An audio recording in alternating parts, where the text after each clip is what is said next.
એટલે તું પછી વકીલ પાસે ગયો તો કે નહોતો ગયો? તો વકીલ પાસે ગયો જ હોય ને, 2 દી પહેલાં ગયો તો. મોઢામાંથી ફાટતો તો નથી. મોઢામાંથી ફાટવાનું શું હોય? તમારે આખી મેટર મેં એને કીધી કે આ રીતની માથાકૂટ થઈ છે ને આવું છે બધું.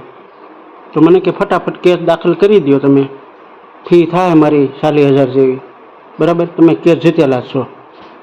તો આમાં કાંઈ મોડું પડવાનું થતું જ નથી, લડી જ લેવું છે આપણે. હવે લડી લેવાનું કાંઈ નથી થતું. ગગજી કાકાએ મને એની આખી મેટર કીધી હતી બધી, અને એ બીજા વકીલને મેં બતાવ્યું બધું. તો એને અમે કીધું કે આમાં મોડું ન કરાય, ઢીલ ન કરાય, ફટાફટ કેસ દાખલ કરી લો, 1 દિવસમાં ચુકાદો અને તમે જીતેલા જ છો. લે તો શું કરવું આપણે? હવે કરવાનું શું હોય? આમાં બે ખરપાઈ જાઓ, સમાધાન કરી નાખો. પણ હવે સમાધાન કરવું કઈ રીતે? સમાધાનમાં કાંઈ ન હોય. હવે ડાયા કાકાને બોલાવી લેવાય, પછી કરશન બાપાને બોલાવી લેવાય, બીજા તમને જે સારા માણસો લાગતા હોય 2-3ને બોલાવી હું આવે કરી નાખો વાડીએ ભજીયાનો પ્રોગ્રામ એ ત્રિકમ કાકાને વંડે.